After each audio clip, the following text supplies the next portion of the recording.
Hebreus, capítulo de número 11. Nós vamos ler a partir do versículo de número 25. Quem encontrou, por gentileza, diga amém. Amém.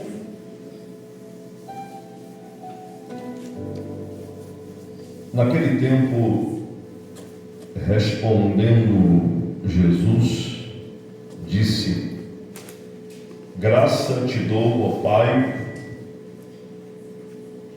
Senhor do céu e da terra, que ocultastes estas coisas aos sábios e entendidos e as revelastes aos pequeninos. Sim, ó Pai, porque assim te aprove.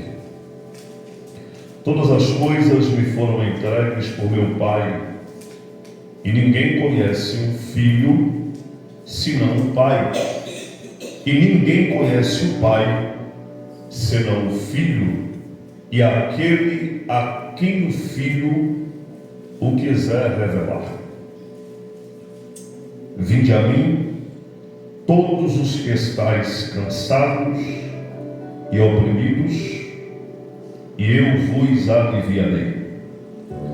Tomai sobre vós o meu jugo e aprendei de mim, que sou manso e humilde de coração, e encontrareis descanso para as vossas almas, porque o meu jugo é suave e o meu fardo é leve.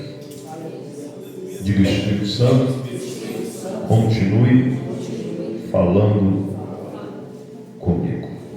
Retome o seu assento. Vamos juntos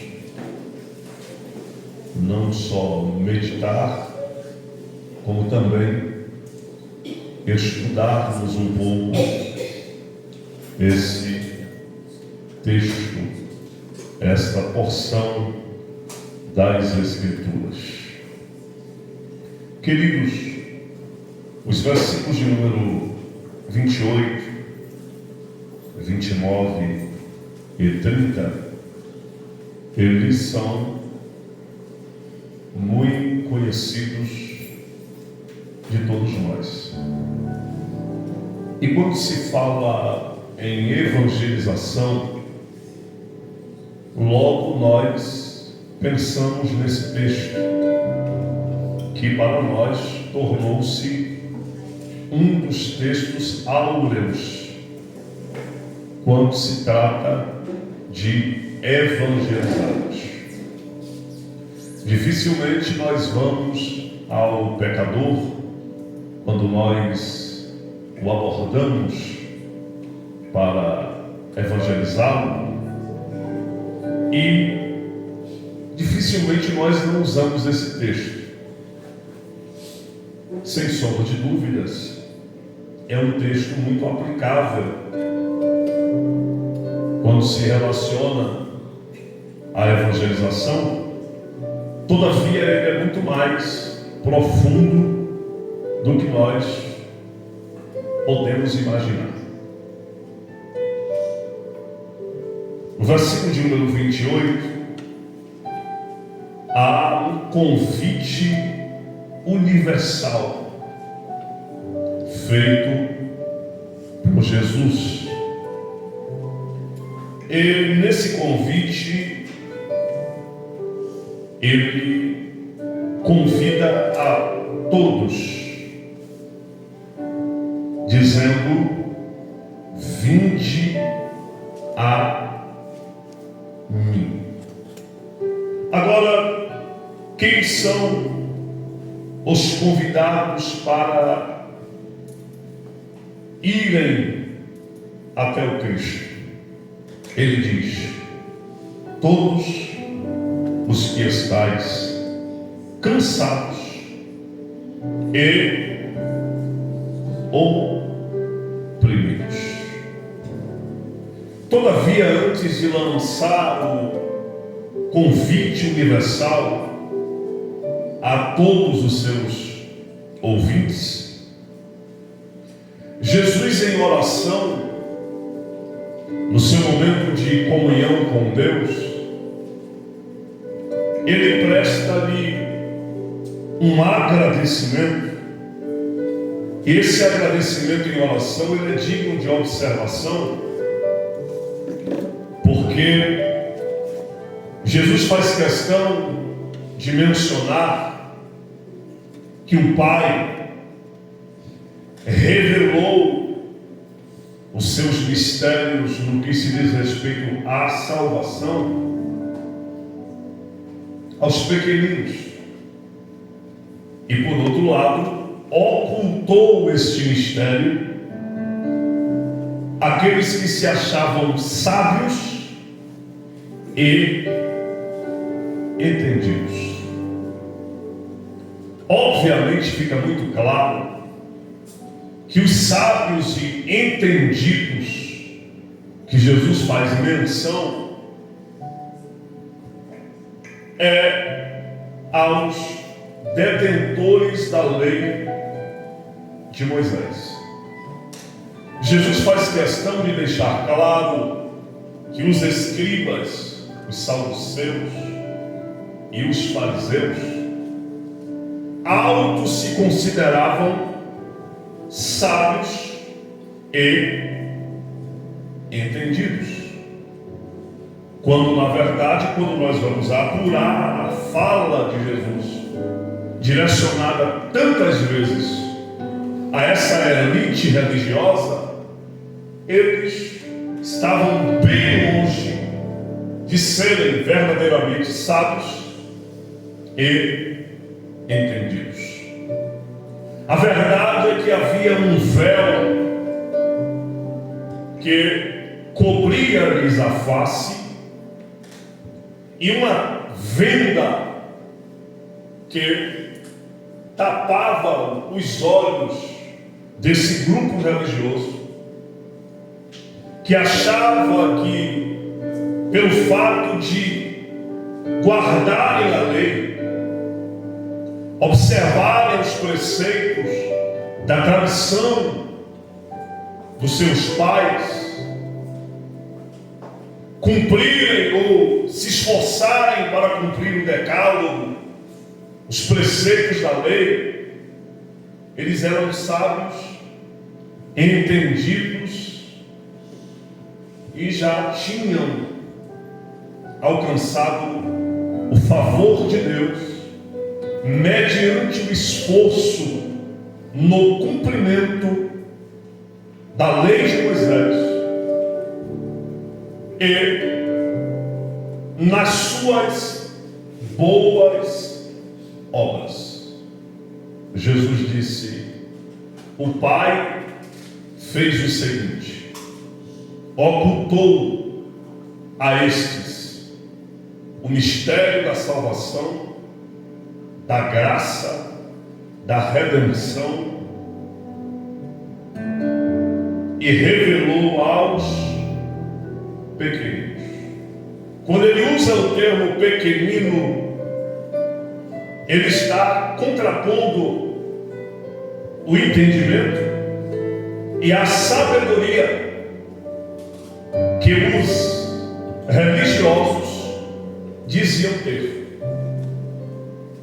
Quando ele diz: Deus revelou o mistério da salvação, da redenção, da graça aos pequeninos, Jesus estava dizendo àqueles que eram apontados como quem não tinham sabedoria nem entendimento das coisas de Deus, pela elite religiosa dos detentores da lei de Moisés, foi exatamente a estes que Deus resolveu descortinar a graça e revelar-lhes as coisas tocantes ao mistério da salvação. E eu louvo a Deus porque parte desses pequeninos estão aqui nesta noite. quem se achava entendido, quem se achava sábio aos seus próprios olhos e grandes até, Deus ocultou o mistério da salvação. E a mim e a você, por meio de Cristo Jesus, Ele nos revelou. Glória ao nome de Jesus. E Cristo, em oração, vai agradecer a Deus por Ele ter feito assim. Ou seja, Jesus está dizendo: Pai, eu te agradeço porque o Senhor não fez acepção de pessoas. Quem pensava que era, não é. Os que pensavam que tinha, não tem.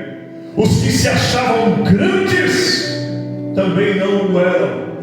Mas os pobres, rejeitados, excluídos, escanteados, tidos como pequenos, a estes o Senhor revelou o seu amor, sua graça, sua bondade, seu favor e as suas misericórdias.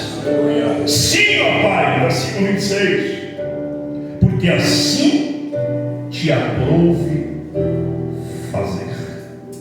No versículo 27 ele diz: todas as tuas coisas me foram entregues.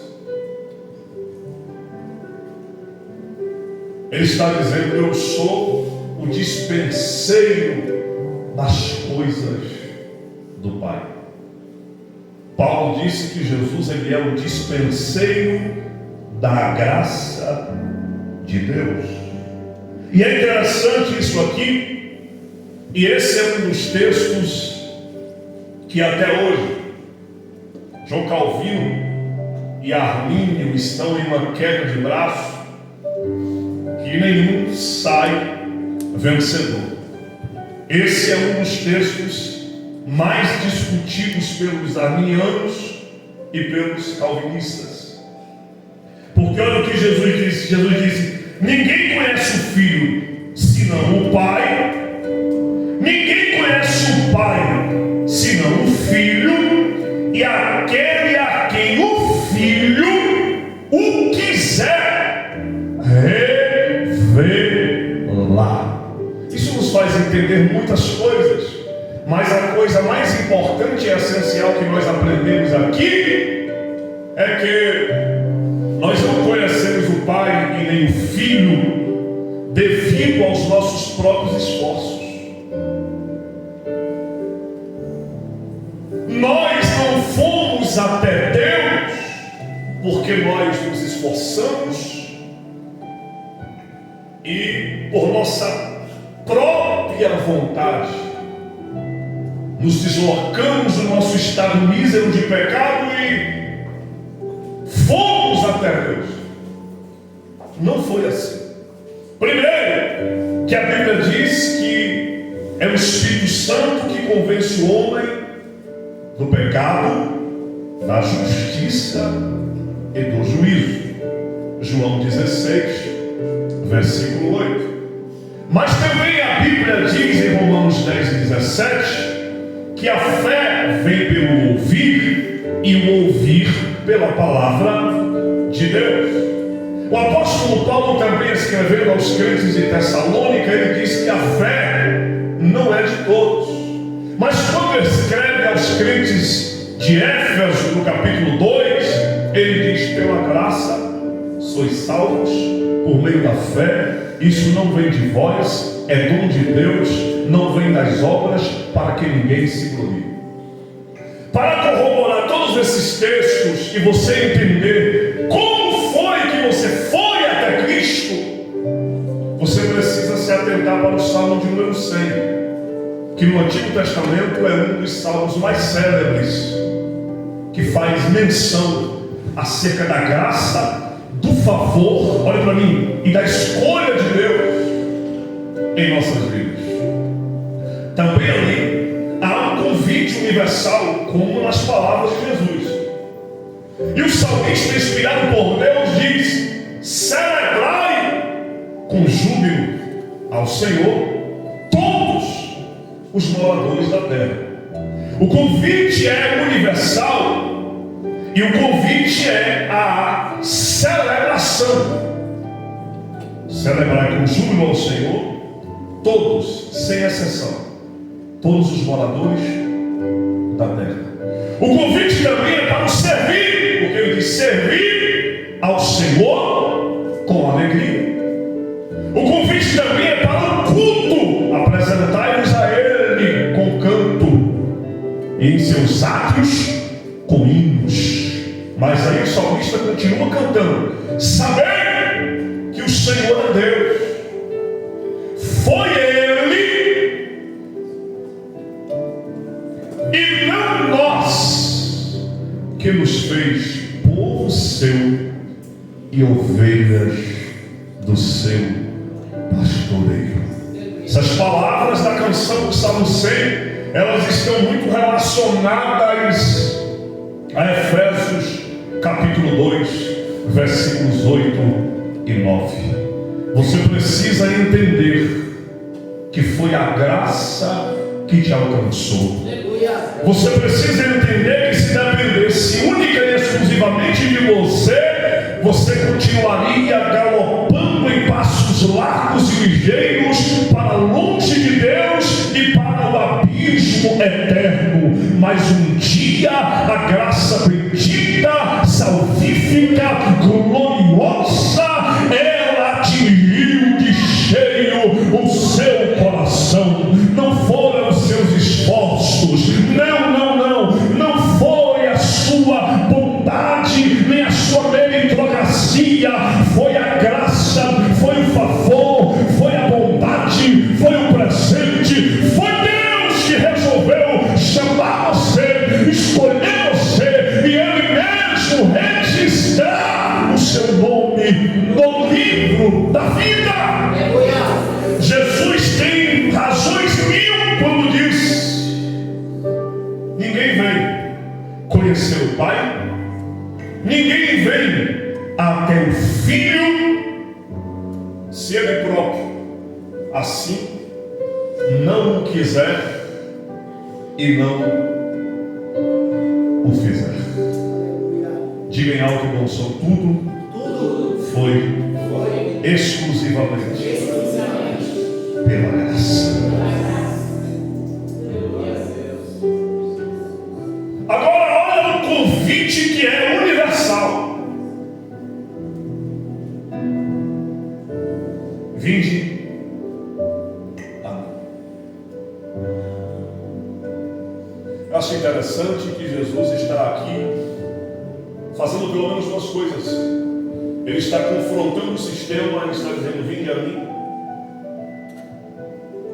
Há um confronto, como se dissesse: vocês não precisam ir a Moisés, vocês não precisam ir ao sistema religioso e caduco da lei, vocês não precisam ir para o farisaísmo, para o estoicismo, nem pertencer aos grupos dos saduceus, nem tampouco dos escribas. Ele está dizendo: vinde a mim. Isso aqui é um confronto, mas também ele está falando acerca da exclusividade da salvação, porque fora dele não há salvação e não há Salvador.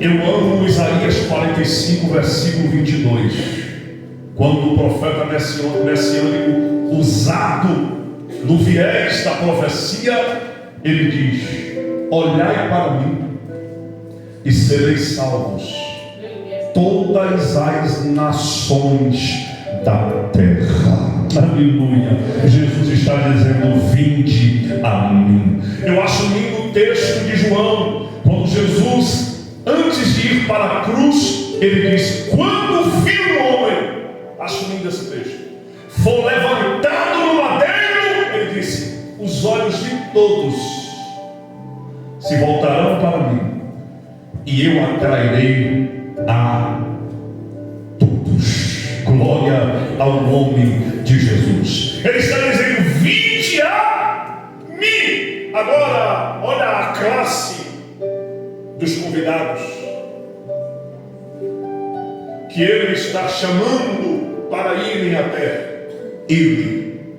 Ele está dizendo: vinde, os cansados e os oprimidos. Como se dissesse: venham todos que necessitam. Venham todos que sentem fome. É para você ter dado glória a Deus. Venham todos que sentem sede. Eu sou o pão que alimenta a alma. Eu sou a água viva que sacia a sede. Vinde a mim. Quando ele diz os cansados e oprimidos, essa fala de Jesus é digna de observação. Porque Jesus aqui está dizendo: os detentores da lei de Moisés,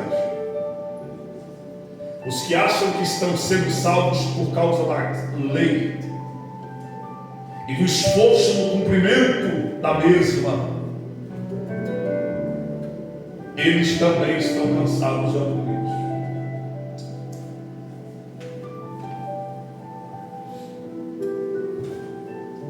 Quando se trata a respeito do pecador, ainda hoje, o pecador cansado e oprimido, ele é cansado e oprimido por duas razões, pelo menos. Ele é cansado e oprimido porque ele tenta se salvar pelos seus próprios esforços e pela sua religiosidade. E ele é cansado e oprimido porque do DNA do pecado de Adão e Eva, que lhe cansa e lhe oprime.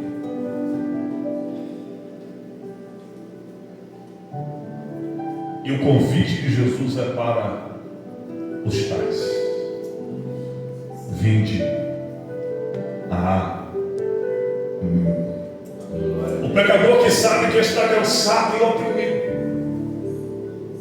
por conta do peso da escravidão do pecado, herdado pela queda adâmica no Éden, ele pode ir até Jesus, porque ele vai receber alívio e descanso.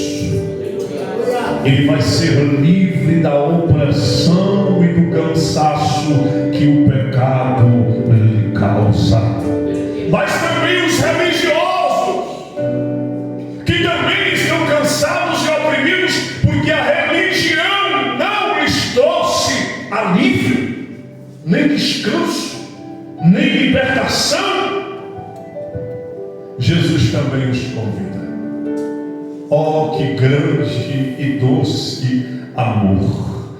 Ele não faz acepção de pessoas. Ele está chamando todos os pecadores para virem até Ele, e Ele lhes oferece gratuitamente, amorosamente, alívio, libertação, descanso e vida eterna.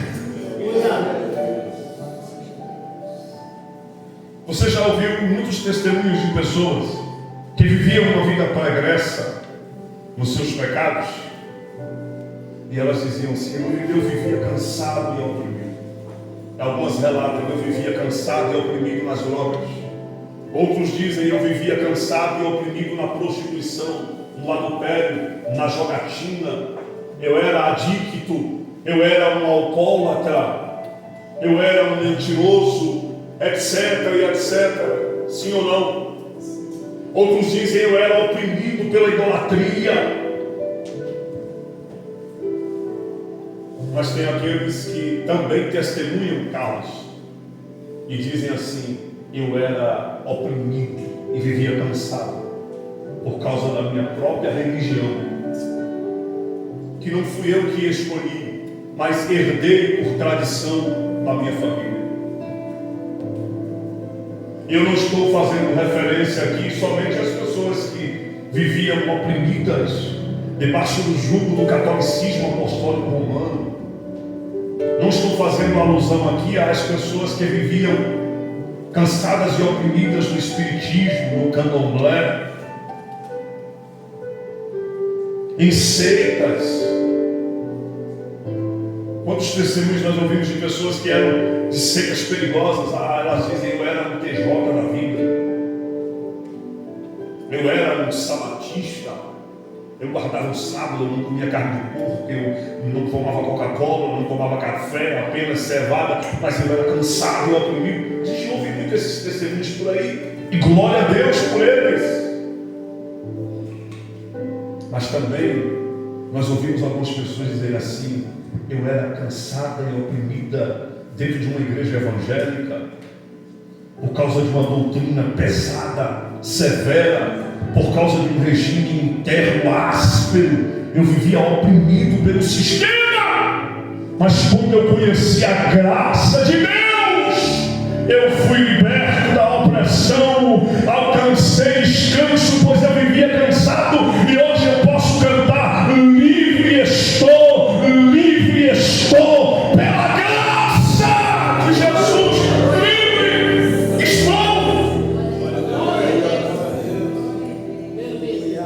Quantas pessoas eu ainda conheço, Rivel, pessoas de perto, pessoas que trabalham comigo. Você deve conhecer alguém que estuda com você, que trabalha com você, que mora na mesma comunidade, que mora perto. E você sabe o quanto que elas são oprimidas e vivem cansadas.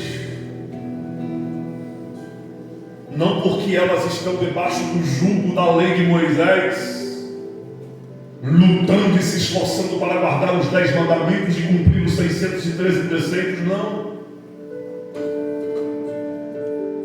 Mas elas estão presas dentro de um sistema com regras e proibições que diz a elas: você não pode fazer isso, você não pode fazer aquilo, você não pode se mexer assim, você não pode ir para ali, você não pode vir para cá. E as pessoas, elas vivem debaixo desse jugo. Irmão, isso não é vida cristã. Isto, escute, não é vida cristã.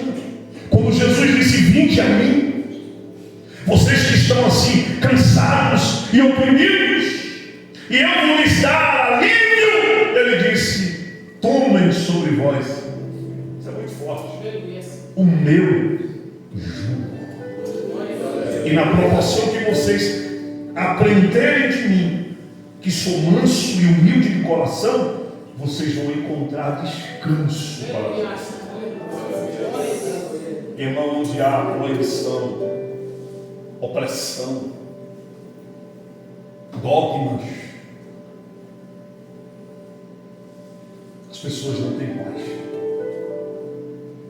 Olha para cá, queridos, eu conheço muita gente, Carlos.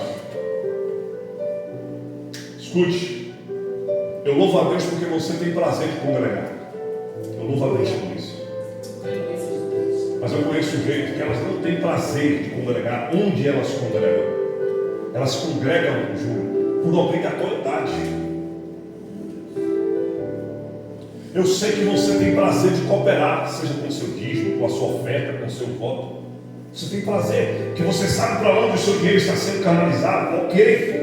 Mas eu conheço gente que não tem prazer, nem satisfação, nem alegria de cooperar. Elas cooperam por medo, por obrigação. E qual é o medo que a maioria das pessoas, escute, qual é o medo que a maioria das pessoas sofrem dentro das igrejas, dentro desses sistemas, dentro dessas prisões? Quando se fala a respeito ao dinheiro delas, elas contribuem com medo, porque na maioria desses lugares se prega uma criação de alguns demônios que o próprio sistema prisional criou, baseado em Malaquias. devorador, o cortador, o migrador e o destruidor.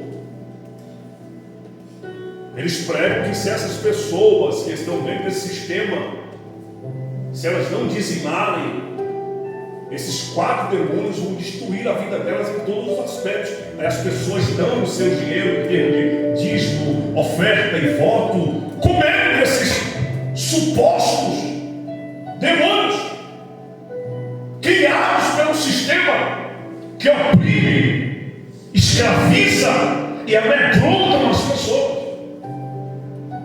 Porque ali não são demônios.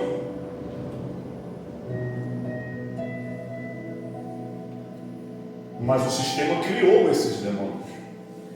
Aí as pessoas, elas cooperam, elas dão os seus dízimos, elas pagam os seus votos com medo e por obrigação.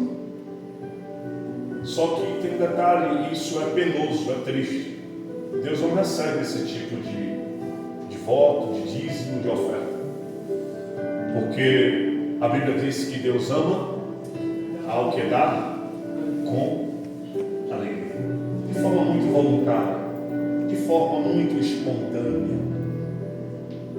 E quando Deus abençoa essas pessoas, não é por barganha, é por princípio, porque Deus conhece o coração delas e sabem que elas assim fazem de forma muito voluntária, generosa, amorosa e grata. Sabe por quê? Porque Deus não fica devendo nada a ninguém. Vou repetir, Deus não fica devendo nada a ninguém. E aquilo que você dá, aquilo que você doa, aquilo que você abençoa, você só o faz porque Deus já lhe deu, já lhe abençoou primeiro. Glória ao nome de Jesus. É por isso que o seu coração não está nos seus bens, não está no seu dinheiro. Por quê? Porque você sabe que nada vem até a sua mão se da mão de Deus não chegar até as suas. Eu declaro sobre a sua vida nesta noite que enquanto você for amoroso com a obra, generoso com as pessoas, solidário, nunca te vai faltar saúde, portas abertas, milagres, prosperidade, porque Deus não fica devendo nada.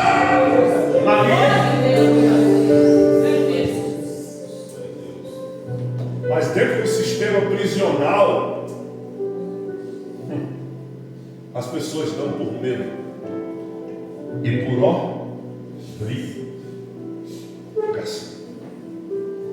Quantas vezes eu já ouvi pastores falarem: se você não dizimar, você vai gastar seu dinheiro todo na farmácia. Olha que espírito miserável. Como que um homem de Deus lança uma palavra de maldição dessa sobre a vida das pessoas? Aí as pessoas ficam lá tremendo e com medo. Então, para mim não gastar mais do que eu posso com a farmácia, eu vou dar. Aí dá por livre, espontâneo coração. E Deus assim não recebe.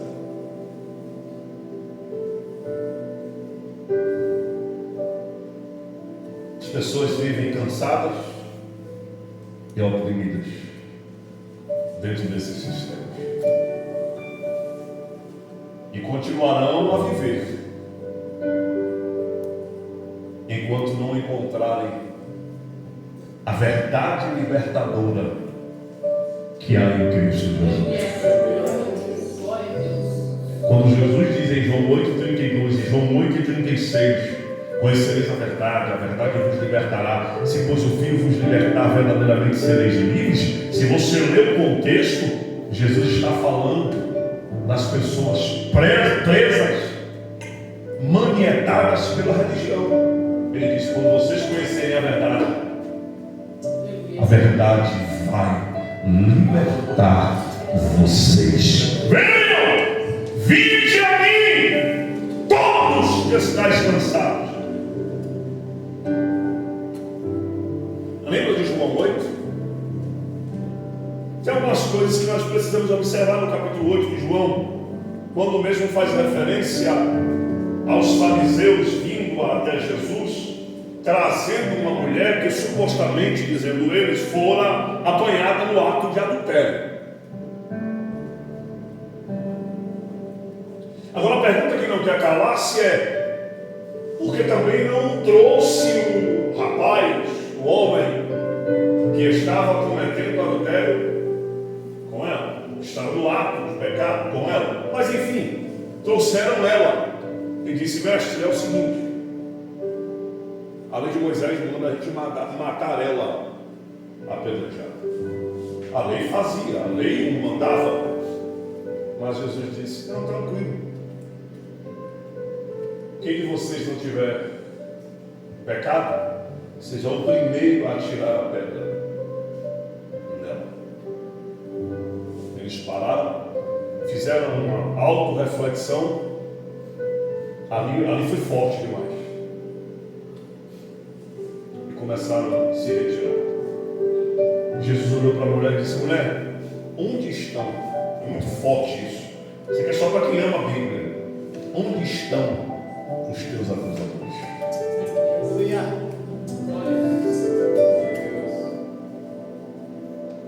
A vida de quem já foi absorvido pela graça não tem acusação que fique de pé. Só 2, aleluia, 3. A vida de quem já foi absolvido pela graça, não existe acusação que fique de pé. Onde estão os teus acusadores? Ela disse: foram embora. Jesus disse: também jamais te condenarei. Vá e não peques mais. O que é isso? É o favor imerecido. O que é isso? É a graça de Deus. O que é isso? É a dádiva divina. Portanto, agora, nenhuma condenação. Você está absolvido. Você está livre. A graça de Deus te absorveu. O sangue de Jesus te purificou. O advogado justo para com o Pai já advogou a tua causa. Hoje você está livre, livre, livre. Levante a sua mão para adorar o Deus que libertou você de forma gratuita.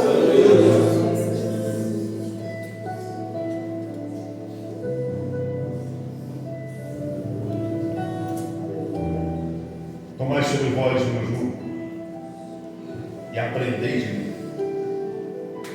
Sou manso e sou humilde de coração. E quando vocês assim o fizerem, vocês vão encontrar, meu Deus, isso é muito forte, descanso para as vossas almas. Diga comigo: descanso para a minha alma. Irmão, vida cristã não é uma vida cansativa. O sistema cansa. Se você se submeter ao sistema, você vai viver cansado. Vai viver cansado. Mas você não vai poder ir no aniversário, você não vai poder ir num partido de futebol, você não vai poder ir num casamento, você não vai poder ir no rio tomar um banho, você não vai poder ter uma televisão, você não vai poder andar de bicicleta, você não vai poder nada. Vai ficar cansado.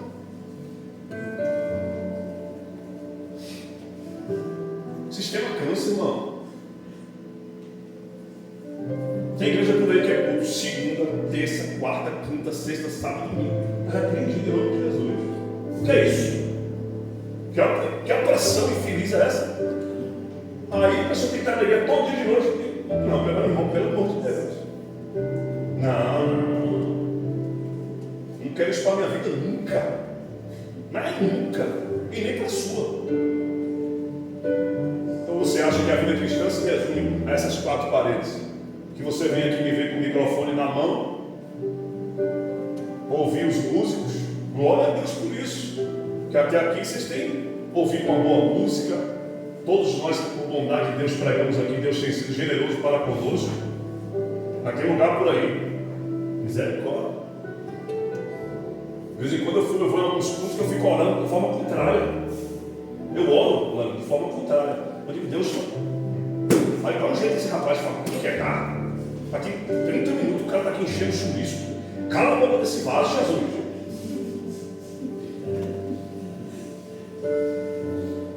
Não tem coisa que cansa, né? Tem coisa. Oh, meu Deus do céu. Quantas vezes já tive em culto que eu pensei, se eu tivesse na casa da minha sogra, estava muito melhor.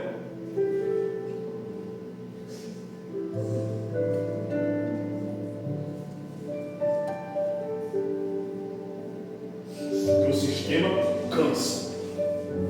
O sistema oprime. Aí domingo, a escola bíblica de manhã, de tarde evangelismo, de noite culto, sexta ciclo de oração, sábado ensaio. Aí, irmão, então, mamãe, vamos morar aqui na igreja. Pega as coisas da gente, vamos morar todo mundo aqui, faz o barraco, eu fico todo mundo aqui. Se ninguém tem vida.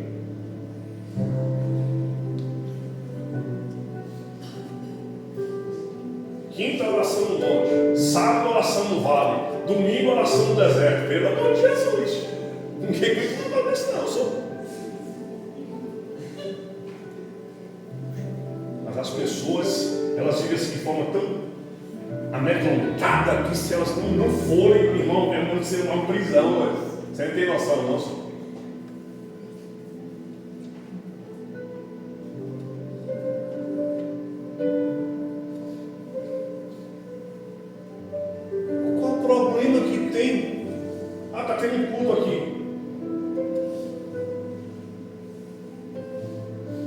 Aí você quer marcar um evento, alguma coisa com sua família, mas eu não posso porque é dia de culto. Não, tranquilo, irmão. Beleza, se você pode marcar outro dia e quer priorizar o culto congregacional, amém. Irmão, mas se não pode ser no outro dia, por que não? Você não pode deixar de vir para o culto e comer uma carne, comer um aipim, tomar uma coca, comer um churro. Por que não? Qual o problema?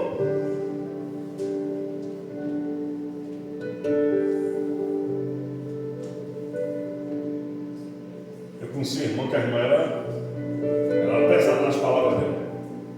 Fosse dia de culto, não podia ir para o aniversário, não, porque ela falava assim: deixou de comer o pão para ir comer bolo.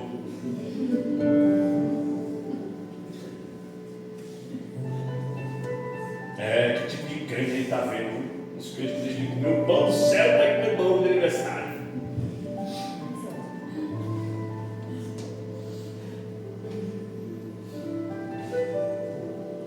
Aí, por exemplo, escute, olha que negócio interessante. Está vindo a Copa aí. Sim ou não? Está vindo a Copa, em junho. Espia. Vai ter dia de jogo do Brasil que vai bater no horário do culto. E aí, crente religioso? Eu não acredito que o pastor vai suspender o culto do jogo do Brasil. Vou suspender sim, sabe? Com certeza. Mas vou. Porque por mais que eu queira vir, eu sei que a maioria de vocês está assistindo o Jogo do Brasil. Eu vou ficar aqui, eu, Alex, eu nesse tempo. E estou assistindo o Jogo do Brasil. Vem Neymar dar os dividendos de nós. Tu acha? Não tem problema nenhum. Suspendeu. Que problema que tem? Qual problema que tem? Qual pecado que tem? Mas nem todo mundo está preparado para isso.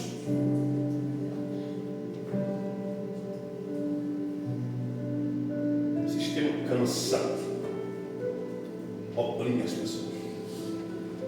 Minha mãe pertenceu a uma igreja, graças a Deus foi livre dela. E nós só vinha comprando coisa. Chegava com a sacola, que esse aqui é o cajado de Moisés, foi quanto? R$150. E esse potinho de água do Jordão, quanto foi? R$80. Amanhã esse mês foi no mês de Elias, quanto foi, mãe? R$100. Pelo amor de Jesus. Mas tem gente que gosta disso. Mas Jesus disse: conhecereis a verdade, e a verdade vos libertará. Vocês vão encontrar descanso para as vossas almas quando vocês tomarem sobre vós o meu jugo e aprenderem de mim. Sou manso, humilde, de coração. Deus está dizendo: eu sou manso. Pastor, quando não vê o crente da igreja, no outro dia você pudesse dar uma cacetada na cabeça do crente. Ele dá dinheiro. Eu sinto falta de qualquer crente quando não vem congregar. Mas eu entendo que é normal, não é todo dia que esse cara vai estar cheio de gente? Todo mundo aqui, todos os cultos? Sim ou não? Porque Jesus disse: eu sou manso, eu respeito o livre-arbítrio que eu mesmo dei aos seres humanos. Aí encerra dizendo assim: quando o pecador, pelo pecado de Adão, ou pelo peso da religiosidade, eles vêm até a mim, aprendem de mim, encontram descanso para as vossas almas, estão livres de qualquer opressão, de qualquer cansaço, eles ficarão livres por quê? Porque o meu jugo é suave e o meu fardo é leve. O meu jugo, disse Jesus, é suave e o meu fardo é leve. Sabe o que é isso? Servir a Deus não é pesado. Quem pesou o servir foi o sistema, foi a religiosidade. Mas servir a Deus, seguir a Cristo, andar na presença do Senhor é algo leve, tranquilo, suave. Porque o jugo dele é suave e o fardo é leve. Ler a Bíblia é leve e é suave. Orar também, por mais que às vezes não é fácil, mas quando você faz de forma espontânea, voluntária, você sente prazer, porque é leve e é suave. Que o jugo de Jesus não é pesado, não é opressor. Diga comigo: eu quero e preciso continuar servindo